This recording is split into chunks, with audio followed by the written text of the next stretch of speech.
June 9వ తేదీ నాడు విశాఖపట్నంలో మళ్ళీ గౌరవ ముఖ్యమంత్రిగా ప్రమాణ స్వీకార మహోత్సవం.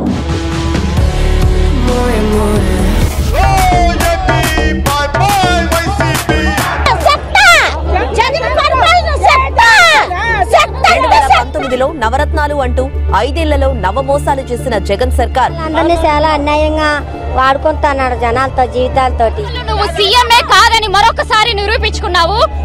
దానికి వీడికి ఓటేయాల జగన్మోహన్ రెడ్డికి ఉండి తారోని బోధలు కప్పుకోలేడు ఈ సీఎంకి. ఇలాంటి దిక్కుమాలి ప్రభుత్వం అనవసరం. హే గైస్, ఎలా ఉన్నారు? 5 సంవత్సరాల పాటు గిరాగిరా తిరిగిన ఫ్యాన్ స్విచ్ ని ఆపేశారు ఆంధ్రప్రదేశ్ ప్రజలు. అటు ప్రజలకు ఇచ్చిన హామీలని పూర్తిగా నిలబెట్టుకోలేక, ఇటు బలమైన ప్రతిపక్షం దెబ్బ తట్టుకోలేక వైసీపీ ఓటమి పాలైంది. ఇంత ఘోరమైన ఓటమిని వైసీపీ వాళ్ళు కాదు, కనీసం టీడీపీ జనసేన వాళ్ళు కూడా ఎక్స్పెక్ట్ చేసి ఉండరు. లాస్ట్ ఎలక్షన్స్ లో 151 సీట్స్ గెలిచిన పార్టీ ఇప్పుడు కనీసం అపోజిషన్ లో ఉండటానికి కూడా అర్హత లేని పొజిషన్ కి వచ్చింది. వై నాట్ 175 అని ప్రచారం చేస్తే జనాలకి 5 కనపడలేదు అనుకుంటా, 17 ఇచ్చారు. నేను ఈ వీడియో రికార్డ్ చేసే టైంకి 17 ఉంది. అది మారొచ్చు మేబీ. వైసీపీ వర్సెస్ కూటమి టఫ్ ఫైట్ ఉంటుంది అని అందరూ అనుకుంటే అది వైసీపీ వర్సెస్ జనసేనగా మారింది. ఎందుకు ఆంధ్రప్రదేశ్ ఈ రేంజ్ లో వైసీపీకి హ్యాండ్ ఇచ్చారు? 2019లో రికార్డు స్థాయిలో గెలుపొందుకున్న వైఎస్ జగన్మోహన్ రెడ్డి గారు ఎందుకని ఈసారి గెలవలేకపోయారు? అప్పులు తెచ్చి మరి ప్రజలకి సంక్షేమ పథకాలు ఇచ్చినా కూడా ఎందుకని ప్రజలు వైసీపీని గద్దెదించారు? వై నాట్ 175 అంటూ ప్రచారం చేసిన వైసీపీ ఇలా చతికిల పడడానికి గల కారణాలేంటో ఈ వీడియోలో మనం క్లియర్ గా తెలుసుకుందాం. మీరు మన ఛానల్ ని ఫస్ట్ టైం చూస్తున్నా, లేకపోతే ఇంకా సబ్స్క్రైబ్ చేసుకోకపోయినా వీడియో చూసిన తర్వాత వర్త్ అనిపిస్తే సబ్స్క్రైబ్ చేసుకోండి అండ్ లైక్ చేయటం మాత్రం మర్చిపోవద్దు. యాంటీ ఇంకుబెన్సీ. వైసీపీ ఓడిపోవడానికి మొదటి కారణం యాంటీ ఇంకుబెన్సీ, అంటే అధికార వ్యతిరేకత. గత 5 సంవత్సరాల్లో వైసీపీ చేసిన పాలన జనాల్లో వైసీపీ ప్రభుత్వం మీద వ్యతిరేకతను పెంచేసింది. జగన్మోహన్ రెడ్డి మాట్లాడకించి 250 రూపాయలు పెంచి 3 సంవత్సరాలు అవుతుంది ఈ బొగ్గులోడు. ఆ వ్యతిరేకతకి చాలా కారణాలు ఉన్నాయి. వీడియోలో ముందుకు వెళ్లే కొద్ది మీకే అర్థమవుతుంది. అయితే ఈ వ్యతిరేకత వల్ల వైసీపీకి బాగా నష్టం జరిగింది. ఈ వ్యతిరేకత ఏర్పడిందని నేనేదో ఊరికే చెప్పట్లేదు. మీరు గమనిస్తే ఈ ఎలక్షన్స్ కి ముందు వైఎస్ జగన్మోహన్ రెడ్డి గారు దాదాపు 80 మంది ఎమ్మెల్యేస్ ఇంకా ఎంపీస్ ని వాళ్ళ యొక్క కాన్స్టిట్యుయెన్సీస్ నుంచి మార్చేశారు. కొంతమందికి అయితే అసలు టికెట్లు కూడా ఇవ్వలేదు. ఇలా చేయడానికి కారణం ఏంటంటే ఆ ఎమ్మెల్యేస్ ఇంకా ఎంపీస్ మీద వాళ్ళ నియోజకవర్గాల్లో ఏర్పడిన వ్యతిరేకత. ఇలా ఎమ్మెల్యేస్ ని ఎంపీస్ ని మార్చడం ద్వారా వ్యతిరేకతని తగ్గించొచ్చు అని జగన్ గారు అనుకున్నారు. కానీ ఆ స్ట్రాటజీ వర్కౌట్ అవ్వలేదు. Next one, shifting capital. Andhra Pradesh state Telangana నుంచి విడిపోయినప్పుడు అప్పటి సీఎం చంద్రబాబు నాయుడు గారు ఆంధ్రప్రదేశ్ క్యాపిటల్ గా అమరావతిని నిర్మించడం మొదలు పెట్టారు. దీనికోసం అవసరమైన భూములని అక్కడ రైతుల దగ్గర నుంచి నయానా భయానా సేకరించారు. అయితే 2019లో వైసీపీ ప్రభుత్వం అధికారంలోకి రాగానే ముందు అనుకున్నట్లు అమరావతిని క్యాపిటల్ గా కాకుండా వేరే క్యాపిటల్ కోసం వెతకడం మొదలు పెట్టింది. అప్పటి వరకు అమరావతిలో టీడీపీ గవర్నమెంట్ స్టార్ట్ చేసిన పనులని మధ్యలోనే ఆపేసి ఆంధ్రప్రదేశ్ కి 1 కాదు 3 క్యాపిటల్స్ అని వైసీపీ గవర్నమెంట్ డిక్లేర్ చేసింది. దాంతో అమరావతిని క్యాపిటల్ గా మార్చడం కోసం స్థలాలు ఇచ్చిన అమరావతి రైతులు ఈ 3 క్యాపిటల్ ఇష్యూస్ ని తీవ్రంగా వ్యతిరేకించారు. ఈ విషయం హైకోర్టు, సుప్రీంకోర్టు దాకా వెళ్ళింది. అయినా సరే వైసీపీ గవర్నమెంట్ మాత్రం వెనక్కి తగ్గలేదు. ఈ ఇష్యూ కోర్టులో ఉన్నప్పుడే వైజాగ్ ని ఆంధ్రప్రదేశ్ కి క్యాపిటల్ గా డిక్లేర్ చేసింది. అంతేకాదు 2024 ఎలక్షన్స్ కోసం రిలీజ్ చేసిన మేనిఫెస్టోలో కూడా తాము గెలిస్తే ఆంధ్రప్రదేశ్ కి 3 క్యాపిటల్స్ ని స్థాపిస్తామని కూడా వైసీపీ చెప్పింది. సో 5 ఏళ్లలో క్యాపిటల్ ని నిర్మించలేకపోవడం, ఆల్రెడీ క్యాపిటల్ గా డిక్లేర్ చేసిన అమరావతి పనులని మధ్యలోనే ఆపేయడంతో వైసీపీ మీద ప్రజలు చాలా అసంతృప్తిగా ఉన్నారు. ఆ అసంతృప్తే ఈసారి ఓటమికి ఒక కారణంగా మారింది. Next one, government employees. YCP government మీద జనాల్లో కంటే గవర్నమెంట్ ఎంప్లాయీస్ లో ఇంకా ఎక్కువ వ్యతిరేకత వచ్చింది. వైసీపీకి గుడ్డిగా సపోర్ట్ చేసే కొంతమంది గవర్నమెంట్ ఎంప్లాయీస్ వైసీపీని తిట్టడం నేను లైవ్ లో చూశాను. గవర్నమెంట్ ఎంప్లాయీస్ కి శాలరీస్ లేట్ గా ఇవ్వటం, వాళ్ళ పిఎఫ్ ఫండ్స్ ని డైవర్ట్ చేయటం, వర్క్ లోడ్ మరీ ఎక్కువగా పెంచడం లాంటివి ఈ వ్యతిరేకతకి కొన్ని కారణాలు. ముఖ్యంగా కోవిడ్ టైంలో వైసీపీ గవర్నమెంట్ పెట్టిన రూల్స్ తో గవర్నమెంట్ టీచర్ల నుంచి బాగా వ్యతిరేకత వచ్చింది. కోవిడ్ టైం ఒకప్పుడు దేశం మొత్తంలో స్కూల్స్ అన్ని మూసివేస్తే ఆంధ్రప్రదేశ్లో మాత్రం గవర్నమెంట్ టీచర్స్ ని స్కూల్స్ కి రమ్మని ఆర్డర్ వేయడమే కాకుండా టీచర్స్ కోసం బయోమెట్రిక్ అటెండెన్స్ సిస్టమ్ ని తీసుకొని వచ్చింది గవర్నమెంట్. కోవిడ్ టైంలో బయోమెట్రిక్ సిస్టమ్స్ ఏంటని టీచర్స్ తో పాటు అపోజిషన్ పార్టీలు కూడా గవర్నమెంట్ ని క్వశ్చన్ చేశారు. సో ఈ కారణాలన్నిటి వల్ల అధిక శాతం గవర్నమెంట్ ఎంప్లాయీస్ వైసీపీకి ఆపోజిట్ గా ఓట్లు వేశారు. మీరు ఒకసారి ఎలక్షన్ డేటా కనుక గమనిస్తే ఎప్పుడూ లేనంత విధంగా ఈసారి ఆంధ్రప్రదేశ్లో 4.44 లక్షల మంది గవర్నమెంట్ ఎంప్లాయీలు బ్యాలెట్ ఓటింగ్ ద్వారా ఓట్లు వేశారు. రాష్ట్రంలోనే కాదు మన దేశ చరిత్రలోనే ఇంతమంది గవర్నమెంట్ ఎంప్లాయీలు బ్యాలెట్ ఓటింగ్ ద్వారా ఓటు వేయటం ఇదే మొదటిసారి. సో ఇక్కడ లాజిక్ ఏంటంటే అధికారంలో ఉన్న గవర్నమెంట్ పనితీరు నచ్చకపోతేనే గవర్నమెంట్ ఎంప్లాయీస్ ఇలా ఓటు వేయటానికి ముందుకొస్తారు. ఆంధ్రప్రదేశ్ విషయంలో కూడా అదే జరిగింది. వైసీపీ గవర్నమెంట్ పనితీరు నచ్చకపోవడంతో గవర్నమెంట్ ఎంప్లాయీస్ అంతా వైసీపీకి వ్యతిరేకంగా ఓట్లు వేసి వైసీపీని ఓడించడంలో ఒక ముఖ్యమైన కారణమయ్యారు. గైస్, వీడియో కంటిన్యూ చేసే ముందు చంద్రబాబు నాయుడు గారి బాల్యం నుండి చదువు, పొలిటికల్ ఎంట్రీ, అభియోగాలు, అభినందనలు ఇలా చాలా విషయాలు తెలుసుకోవడానికి చంద్రబాబు నాయుడు అనే ఆడియో బుక్ ని వినండి. దాంతో పాటు power star Pawan Kalyan and YS Jaganmohan Reddy అనే ఆడియో బుక్స్ కూడా మీకు బాగా హెల్ప్ అవుతాయి. ఈ ఆడియో బుక్స్ మీకు కూకు ఎఫ్ఎం అనే ప్లాట్ఫామ్ లో దొరుకుతాయి. ప్రతి నెల వీళ్ళు 20కి పైగా కొత్త ఆడియో బుక్స్ ని రీజనల్ లాంగ్వేజెస్ లో యాడ్ చేస్తూ ఉంటారు. అంటే మన తెలుగు లాంగ్వేజ్ లో కూడా ఈ బుక్స్ ని వినొచ్చు. కూకు ఎఫ్ఎం బైట్స్ లో అయితే 15 minutes లోనే మీరు మంచి ఇన్ఫర్మేషన్ ని పొందొచ్చు.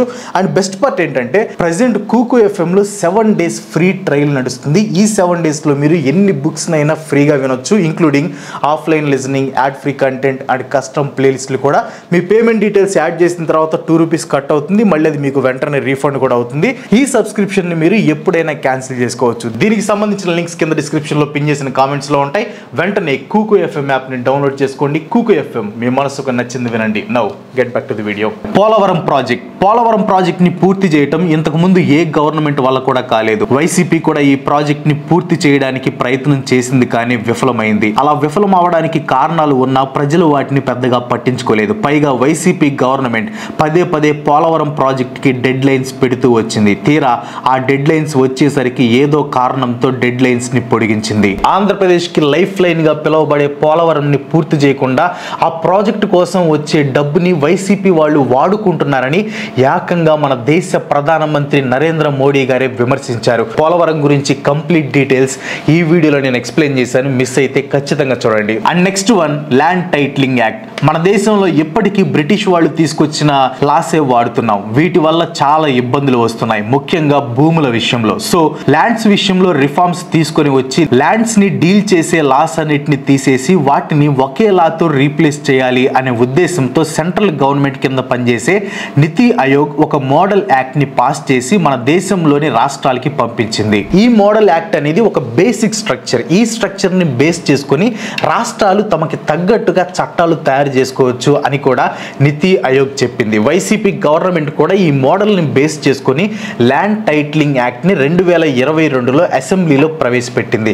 2023 అక్టోబర్ 31 నుంచి అమల్లోకి తీసుకొని వచ్చింది. ఈ యాక్ట్ తో రైతులకి, భూస్వాములకి మంచి జరిగే విషయాలు చాలా ఉన్నాయి. కానీ ఈ యాక్ట్ లో కొన్ని లూప్ హోల్స్ కూడా ఉన్నాయి. ఆ లూప్ హోల్స్ ద్వారా వైసీపీ గవర్నమెంట్ ప్రజల స్థలాలని సొంతం చేసుకోవాలని చూస్తుందని టీడీపీ అధినేత చంద్రబాబు నాయుడు గారు, జనసేన అధినేత పవన్ కళ్యాణ్ గారు ఆరోపించారు. కేవలం ఆరోపించడమే కాదు, ఎలక్షన్ క్యాంపెయిన్స్ లో ఇదే వాళ్ళ ప్రధాన అస్త్రమైంది. వైసీపీ మళ్ళీ గెలిస్తే జనాల భూములను దోచేస్తుంది, అదే ఎన్డీఏ గెలిస్తే ల్యాండ్ టైటిలింగ్ యాక్ట్ ని పూర్తిగా రద్దు చేస్తామని ఎన్డీఏ ప్రచారం చేశారు.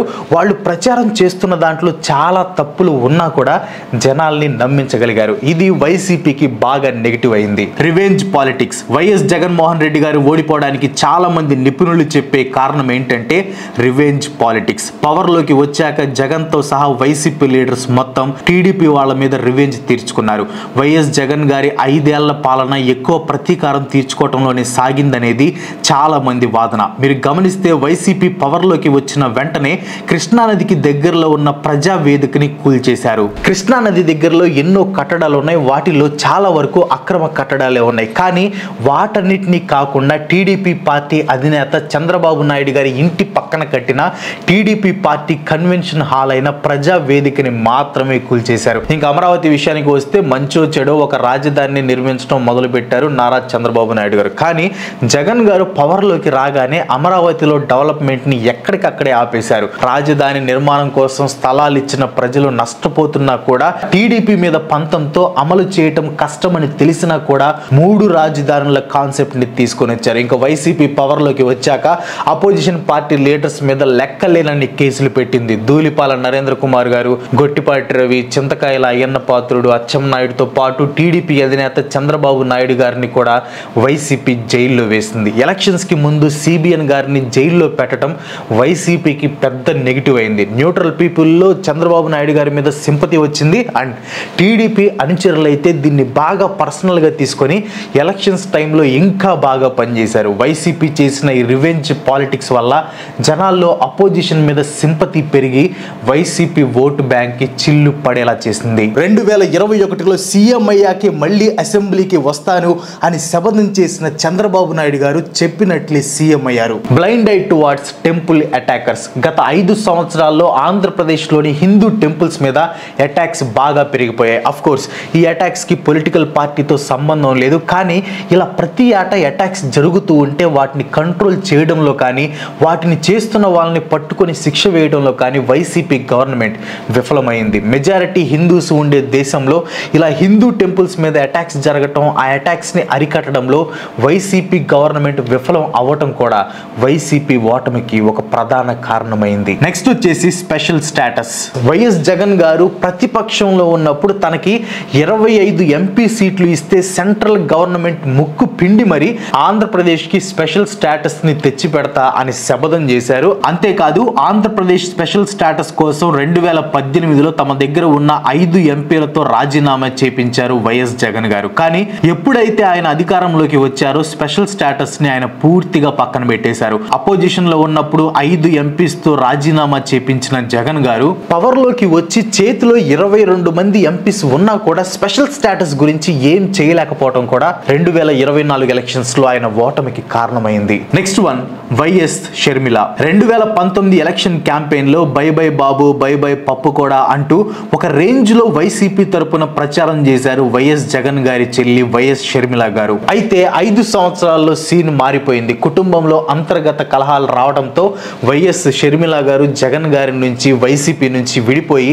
కాంగ్రెస్ లో జాయిన్ అయ్యారు. ముందు తెలంగాణలో యాక్టివ్ గా ఉన్న షర్మిల గారు ఆంధ్రాలో ఎలక్షన్స్ మొదలయ్యే టైంకి కాంగ్రెస్ తరపున ప్రచారంతో వైఎస్ జగన్ గారిని విమర్శించడం మొదలు పెట్టారు. అభివృద్ధి లేదు, ఉద్యోగాలు ఇవ్వలేదు, బాబాయిని చంపిన వాళ్ళతో కలిసావు అంటూ వైఎస్ జగన్ గారిని డైరెక్ట్ గా విమర్శిస్తూ జగన్ గారికి పక్కలో బల్యంలాగా మారారు షర్మిల గారు.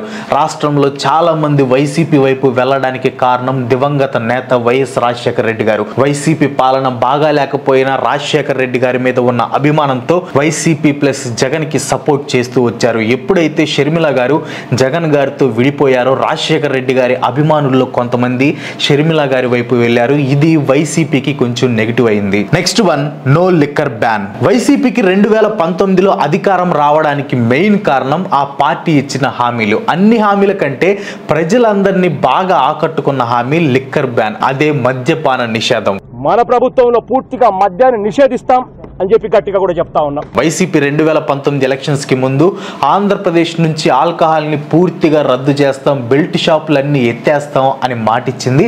అయితే అధికారంలోకి వచ్చాక బెల్ట్ షాపుల్ని గవర్నమెంట్ అండర్లోకి తీసుకొని సొంత బ్రాండ్లని అమ్మటం మొదలు పెట్టింది వైసీపీ గవర్నమెంట్. అది కూడా చెవులు పగిలిపోయే రేటుకి. మద్యపానం నిషేధించడం కష్టం, అందుకే రేట్లు పెంచితే జనాలు తాగటం మానేస్తారు అని వైసీపీ గవర్నమెంట్ చెప్పిన లాజిక్ విని జనాలు పిచ్చోళ్ళు అయిపోయారు.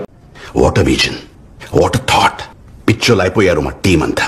Boom boom, Galaxy, officers medal అంటూ లోకల్ బ్రాండ్స్ తాగి డబ్బుతో పాటు ఆరోగ్యాలు పోగొట్టుకున్న వాళ్ళందరూ వైసీపీకి వ్యతిరేకంగా ఓట్లు వేశారు. And next one NDA's manifesto. Jagan గారి గవర్నమెంట్ సంక్షేమ పథకాల విషయంలో మాత్రం అస్సలు తగ్గలేదు. అప్పులు చేసి మరి ఈ పథకాలు అందించింది అనే ఆరోపణలు కూడా ఉన్నాయి. అయితే ఇలా క్యాష్ ఫ్రీ స్కీమ్స్ కి జనాలు బాగా అలవాటు పడిపోయారు. ఎవరొస్తే ఏంటి, మనకు పథకాలు అందితే చాలు అనే ఆలోచనలో ఉండిపోయారు. అదే టైంలో ఎన్డీఏ తమ మేనిఫెస్టో మేనిఫెస్టోని రిలీజ్ చేసింది.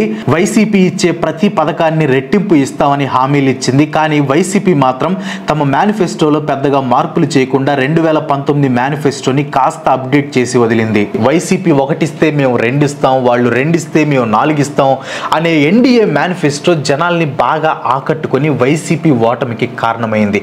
అండ్ నెక్స్ట్ వన్ వచ్చేసి అన్ఎంప్లాయ్మెంట్. వైసీపీ గవర్నమెంట్ 2024 ఎలక్షన్స్ లో ఓడిపోవడానికి అతిపెద్ద కారణం అన్ఎంప్లాయ్మెంట్. పవర్లోకి రాకముందు 20 లక్షల ఉద్యోగాలు ఇస్తాం అని మాటిచ్చిన వైసీపీ ఈ 5 సంవత్సరాల్లో కేవలం 6 లక్షల ఉద్యోగాలు మాత్రమే ఇవ్వగలిగింది. అయితే ఇచ్చిన ఈ 6 లక్షల ఉద్యోగాల్లో 2.66 లక్షల ఉద్యోగాలు 5,000 రూపాయలు జీతం వచ్చే వాలంటీర్ ఉద్యోగాలు. ఈ వాలంటీర్ జాబ్స్ కూడా తమ పార్టీకి చెందిన వాళ్ళకి మాత్రమే ఇచ్చారు అనే ఆరోపణలు కూడా వైసీపీ గవర్నమెంట్ మీద ఉన్నాయి.